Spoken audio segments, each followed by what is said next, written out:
Ang susunod na programa ay rated PG. Ito ay nangangailangan ng patnubay at gabay ng magulang para sa mga batang manonood.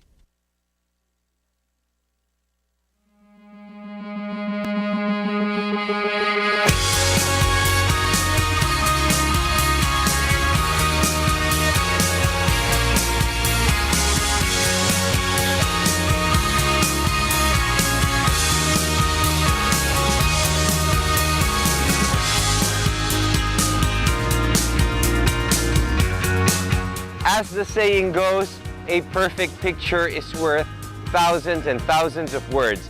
And I think that that's what every single photographer wants to capture, that perfect moment. So join us while we feature, of course, a very famous international street photographer, Mr. Eric Kim, right here on Spotlight.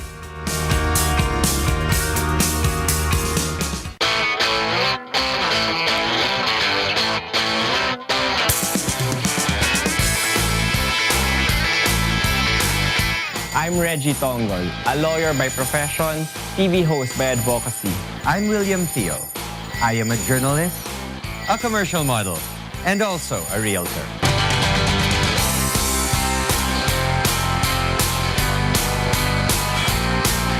Join me and meet the mighty shakers and movers of society. And be inspired by their amazing journey through life here on Spotlight.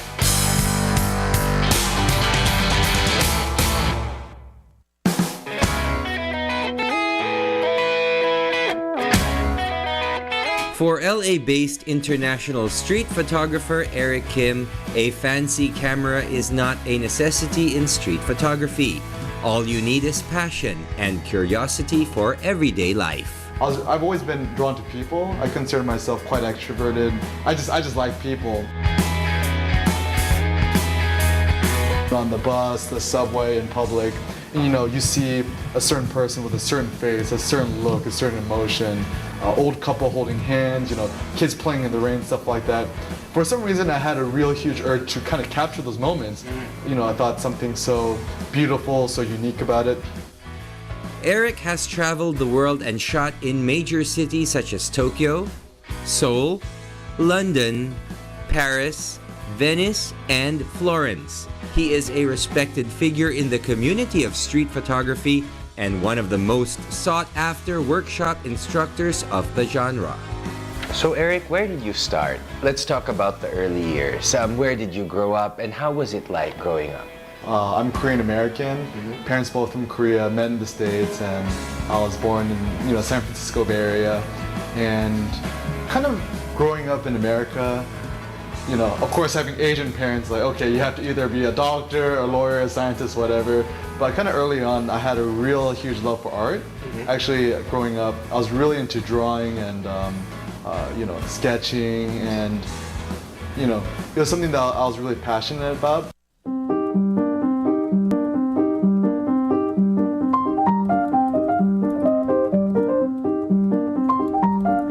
His passion for the arts had to take a backseat as he concentrated on math and science in preparation for an expected future as a salaried professional, until an unexpected gift sparked his passion anew. When I was about 18 years old, graduating from high school, my mom gave me, as a graduation present, a little Canon point-and-shoot camera. And it was incredible because I had this camera, and I was like, I went crazy. I would take like 1,000 photos a day of like everything, like, you know, my food, my feet, sunsets, flowers, and everything. And, you know, I was really into photography for about a year, and my friends were always so noisy, like, oh, Eric, you're gonna take photos again. And, you know, I think I've always had a bad memory. So for me, photography was the ability to take a moment, you know, capture it, make it eternal, and, you know, kind of have those memories always with me. 2 years into photography, and he was still trying to figure out his style. So taking photos of friends, families, and especially kind of more candid without them noticing me. I noticed it was a lot more natural. And, you know, like, you know, you go to a party, you ask people to, you know, pose for you. Everyone's always like, this, and it's like, oh, come on, man, that's It's predictable. Yeah, and you know, you go on Facebook, you have that one friend who always has that one pose, every single photograph, and you're like, oh my god, that's not really who you are. And so trying to find more genuine type of people, and so, you know, I started going out in public, but of course, you know, it's kind of weird, right, to take photos of people without the permission. Right. So, you know, I would do it anyways. I felt kind of guilty, kind of like So bad about you it. had to learn the art of being discreet in that sense, of taking Yeah. their pictures without them knowing it. Is it an art? I mean, did you have to learn it, or did it Yeah. come naturally? Well, no, it definitely didn't come naturally because when I first started shooting people candidly in public, you know, I was like terrified. I remember, you know, I would see somebody on the train and I'd want to take a photo, and then my heart starts like beating really quickly, and I like start sweating, and then I'm really nervous that they would catch me taking their photograph. You know, so I quickly take the photograph, and sometimes they would make eye contact with me, and my heart would just stop, and I'd want to run away. But when I went to university, I was actually studying sociology. And one of the things we learned about sociology was to do social experiments. Okay. So doing things which are against the norm. So for example, you know, waving at random strangers and seeing how they would react. You know, surprisingly, everyone waves back. Or, you know, talking to strangers. Like in America, people don't really talk to strangers, but you know, you do that, people are quite friendly. And with street photography, you know, I wanted to get over my fear of shooting street photography. So I'd experiment a lot. You know, I found out that even after taking someone's photo, if I just smile and wave at them, most people were actually very cool about it. Really? And I was afraid that, you know, someone might punch me in the face or, you know, call the cops on me or something. But did you ever experience somebody who acted violently towards something you took of them? You know, it's so interesting because, you know, generally when I take photos of people, I like to shoot really close. I'm usually about a meter or closer. And, you know, I kind of prefer that because I feel like more emotionally and physically connected with somebody rather than standing like 2 blocks away using a huge, you know, telephoto stalker lens. Yeah. You'd be like paparazzi. Yeah. Right? So, you know, I like to be a lot, you know, closer, and I shoot with. His approach may seem intrusive to most people, but surprisingly, he's had very low percentage of negative experiences. Out of 100 people he took photos of, there were only 1 or 2 persons who got upset. You know, some stories of like, some funny stories I have. I remember I was in Toronto in Canada. I was in Chinatown, took a photo of an old man on a bicycle, and then he got upset, and while on his bicycle, he tried to karate chop me at the back of my head. And the guy's like 70 years old, so of course I didn't feel anything. Or like, you know, in downtown LA, you know, I remember once I took a photo and someone threatened to break my camera, but then, you know, I just kind of calmed him down and explained what I was doing, and, you know, he just kind of chilled out after that. In Tokyo, I took a photo of a guy, and then, you know, he kicked me in the butt. But other than that, like, all the experiences I've had have been very pleasant. I mean, it's probably more dangerous to drive your car around in Manila than shoot street photography. Okay, and speaking of driving your car in Manila, yeah. next question Yes. is, what brought you here to the Philippines, and Manila in particular, to think that, you know, you're pretty much set where you are? Is there any special reason why the Philippines? Well, you know, growing up, you know, in mostly middle school, high school, I had a lot of Filipino friends. Okay. And, you know, one thing I've always appreciated about Filipino culture, always very family-oriented, you know, religious, and great food, right? Know how to have a good time. And, you know, so that was kind of my first experience with Filipino culture. You know, my friends always inviting me over to their houses, have good food, lumpias, everything. It was actually an LA-based Filipino photographer, Jeff Mercader, an equally outstanding talent, who encouraged him to visit the Philippines. I have a friend named Jeff Mercader, and a real huge proponent for street photographers, especially amongst Filipino street photographers. And about a year and a half ago, he told me, you know, I really wanted to bring you to the Philippines, and, you know, kind of for you to share your passion with a lot of the people shooting street photography here. And him, alongside a local street photography group named Don, helped organize the entire workshop. Planned it for about a year, been very professional, helpful. And even once I've been here, like, I met so many street photographers, and I guess one of my dreams and hopes is to kind of build more of awareness of Filipino street photographers internationally, because, you know, outside the Philippines, not that many people know about Filipino street photography, but there's so much talent here. So hopefully, through my workshop, through my blog, and through some interviews I plan to do with some of the locals here, to kind of spread the love and the talent all around the world. How did you get known? What was that? What was the transition period, or what was the catalyst that made you famous?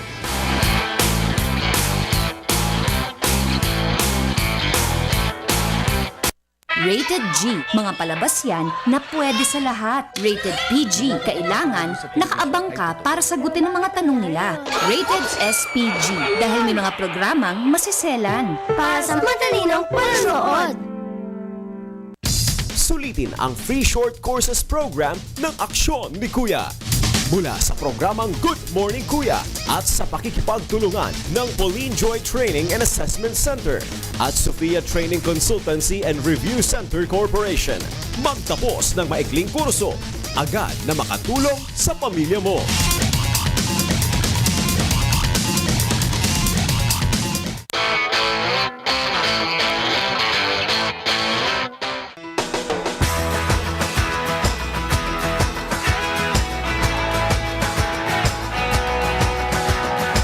LA-based international street photographer Eric Kim combs the streets of Manila with his flock of shutterbugs, eager to learn some pointers from the wonder kid of street photography community. How long have you been doing what you do? Yeah. Well, I've been taking photos since I've been about 17 or 18. I'm turning 25 in a week. Yeah. And so I've been shooting photography for about 7-8 years. I've been shooting street photography for about 6. And I would say I've been getting really serious about it the last 2 or 3 years. Before he went full-time on photography, Eric had a job doing social media marketing and community management. About a year and a half ago, I got made redundant from my old job, and it kind of was the opportunity for me to pursue street photography full-time. Right. So since then, I've been really focusing on my workshops, through my blog and everything like that. The decision to make a career out of his hobby was not a quick and easy one. During this time, the support of his family and Cindy, his girlfriend of 4 years, convinced him to take the leap of faith. She's been my muse and my inspiration, and very supportive of me in my journey in street photography. She was actually one of the people who encouraged me to do it full time. Oh, I see. You have such a great talent for it, and you could do it. And so, if it wasn't for her, I wouldn't be where I am now. And Wow, that's amazing. So there was a lot of support from her earlier. yeah, a lot of support from her, my mom, my family. Nice. So I've been very fortunate in terms of the people that helped me a lot along the way. And if it wasn't for all the people the last several years, I definitely wouldn't be where I am now. His work experience from his previous job helped him a lot in terms of building his presence on the internet and social media. His Facebook account alone boasts of 25,000 followers. How did you get known? What was that? What was the transition period, or what was the catalyst that made you famous? I think it's a lot of it was luck. Yeah, they say luck and hard work. I mean, I think one of the huge things that's helped build my popularity on the internet was through social media. Social media. So Facebook, Twitter, my blog, YouTube.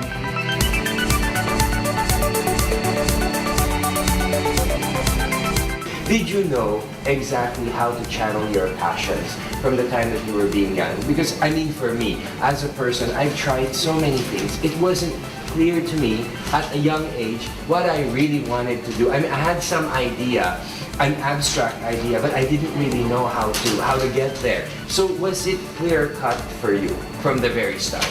I would say no. Honestly, I never intended to be a photographer. It's something I just, when I was in college, I picked up as a hobby, and me along some of my friends, we started the photography club at UCLA. And I always thought to myself, okay, it's just something I do for fun and this and that.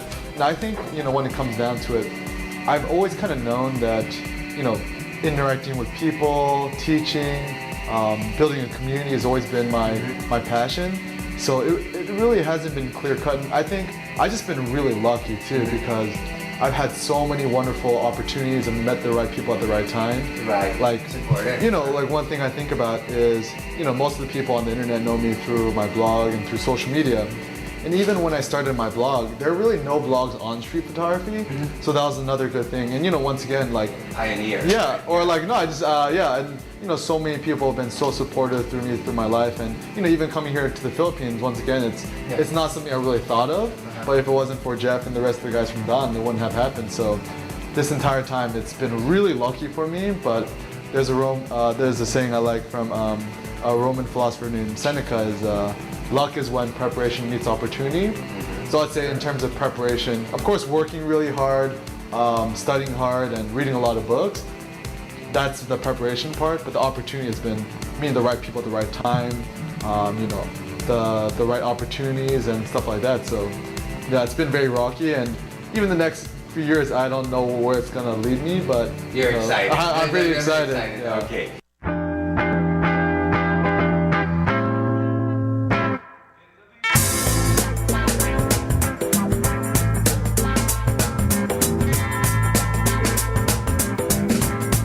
Eric, what is your idea, in your own personal opinion? What is a perfect shot for you? For me, a perfect shot is something that marries two different things. The first thing is content, and the second thing is form. A very famous street photographer named Gary Winogrand, you know, talks a lot about content and form. And you know, when I think about content, it's, you know, what's actually happening in the frame. Is it a couple kissing? Is it a child with an umbrella? Is it you know, people walking by a certain scene? Or in the form is the composition, the framing, the light, the shadows. Is it tight? Is it wide? Is it the right perspective? But I think at the end of the day, it's really for me something that hits me in the heart. A photo that I look into it, you know, and I could feel a really strong emotion with it. A connection. A really connection, and something that just kind of burns itself into my memory. So, you know, a combination of, once again, strong emotional content, but strong composition as well. And you know, there's very few perfect photos I've seen. But the ones that do, you know, stick with me, they stick with me for a lifetime. Street photography is hard because it's so spontaneous. There's nothing you could really plan. You can't control.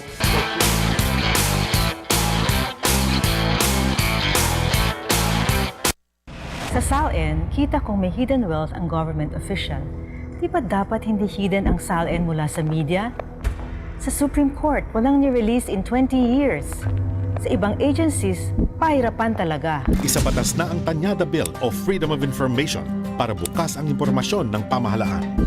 Walang lusot sa laban sa korupsyon. Kung may FOI, kitang-kita ang ebidensya. Tulungan niyo kaming ipasa ang FOI para tuloy-tuloy ang daang matuwid. Enrich the spirit, inspired by music. This Sunday is ASOP's 5th monthly finals. Don't miss this one because we don't have just 3, but 4 songs of praise written by 4 talented composers. Lord, help me to the things you want me to. And when I lose my way, oh, aking naman, salamat sa'yo. Sa bawat putil ng aral mo, kahit pabuhos sa ulan, walang bakas ng kanina. Ibig mo di magwawakas hanggang ng kalooban.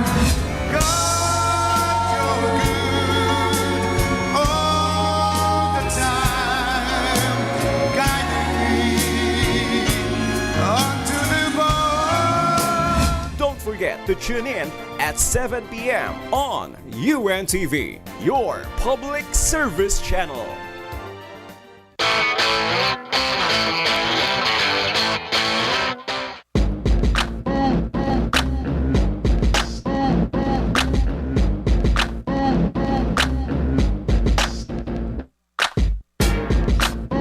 At the age of 24, international street photographer Eric Kim is living his dream of traveling the world, sharing his passion with different cultures and communities.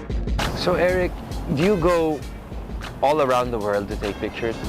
Yeah, last year I've been on the road about 3 weeks out of every month. And, you know, I spend a lot of time on planes and on the streets.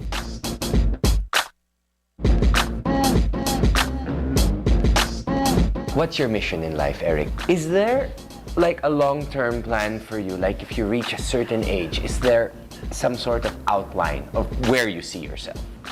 I mean, just a little bit about my background. I mean, growing up, you know, I grew up actually pretty poor. Like my mom, when she went to America, you know, worked a lot of part-time jobs and, you know, to really work hard to support the family. So, you know, I know how it is, you know, not having much, right? And once again, I wouldn't be where I am today if it wasn't for all the people being so supportive with me in my personal journey. And so I think one of my goals in life is definitely to help a lot to charity.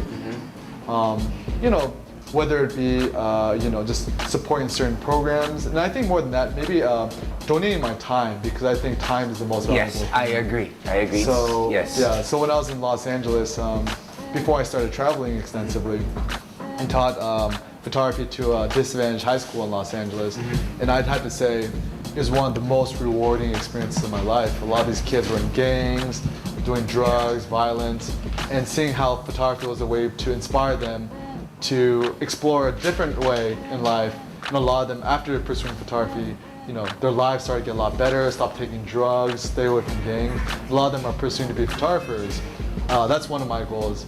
And I would say, you know, teaching is definitely my passion. I know, you know, whether I decide to continue to pursue photography or not, whether I teach, you know, sociology, photography, I don't know, philosophy, whatever it may be, that's one of the things that I'm very passionate about. And the last thing is kind of the idea of building a community and bringing people together. You know, even in Los Angeles, I didn't know a lot of street photographers in Los Angeles. And, you know, such a big city, you would think there's a lot of street photographers. And then I thought about, hey, why don't I try to start my own community? So I started doing a few workshops there, brought people together, and now there's such a great and vibrant community there.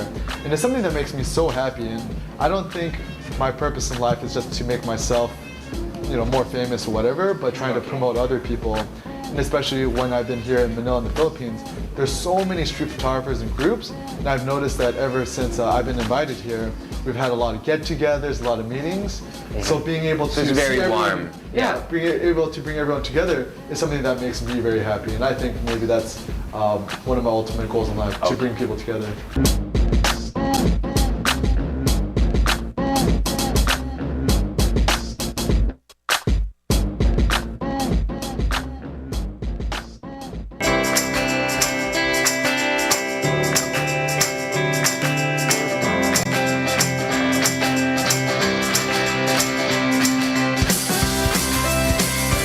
Okay, and Eric, how do you prepare for a shoot?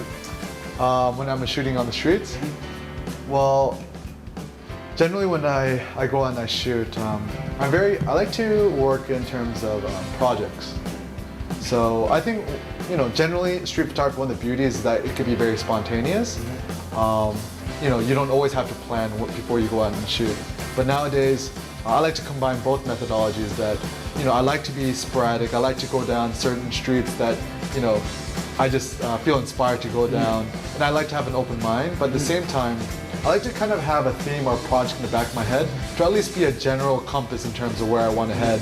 So while I'm here in Manila, one of the things that always has captivated me is how religious people are here. While I'm here in the Philippines, of course, I'll take photos of anything that inspires me.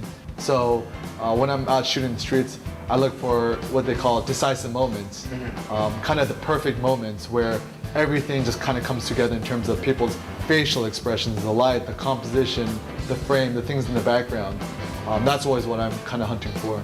Okay, that's amazing. So everything works together in a perfect picture. Yeah. And it's tough because it rarely ever happens. I mean, people ask me, you know, how many good shots do you get? You know, I think I get one good shot a month and maybe one great shot a year.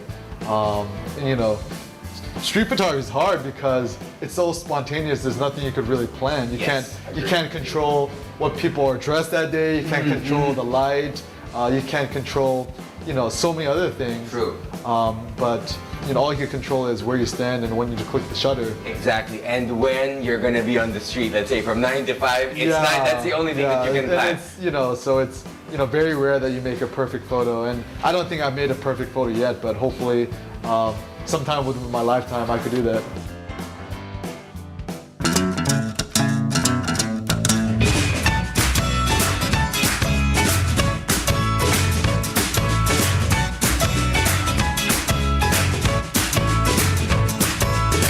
What's your pet peeve?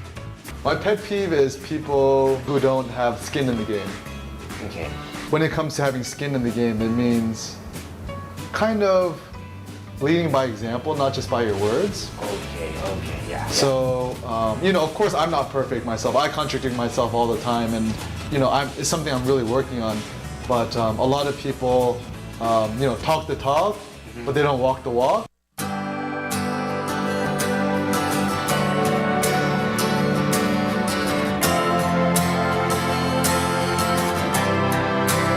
And do you think that there is a future in the Philippines for street photography? Do you think it's going to get big?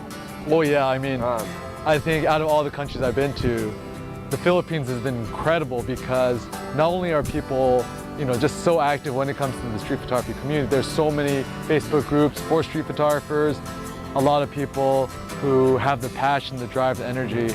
And once again, the beautiful thing about street photography is you don't need a particularly expensive camera. You see a lot of guys with their iPhones or mobile cameras taking photos. And that's good enough, right? Yeah, and I think that, Filipinos work hard too. Yes. And, are very social. So I think that, within the next few years, there's going to be a huge flourishing, a huge renaissance of street photography here in the Philippines.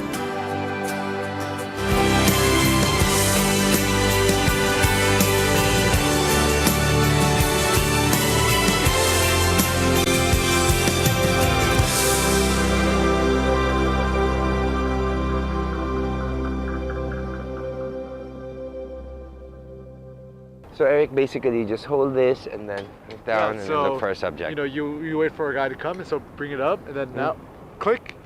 Okay. Right. Wow, so there you have it, a perfect moment. And like they say, there are no perfect people and only perfect moments. And I think I was able to capture a couple of perfect moments. So again, guys, this is a story of a guy who basically went many ways but decided to follow his dream. And at some point he went by, followed his passions, and he finds himself right here at the Baywalk right now. Thank you very much, Mr. Eric Kim. Thank you, Mr. William. Okay, and again, next week on Spotlight, continue to watch us as we bring you the stories of the people we believe you should know right here on Spotlight. Favorite movie? Favorite movies, film noir, and I love Quentin Tarantino. Pulp Fiction's a huge one for me. What's your favorite food? Oh my God, I love Filipino food, baby. Okay, Filipino food. So anything Filipino. Favorite color? Favorite color, I like black because if I get dirty, no, it doesn't show. Agree. I can wear the same thing every day, and people don't really notice that much.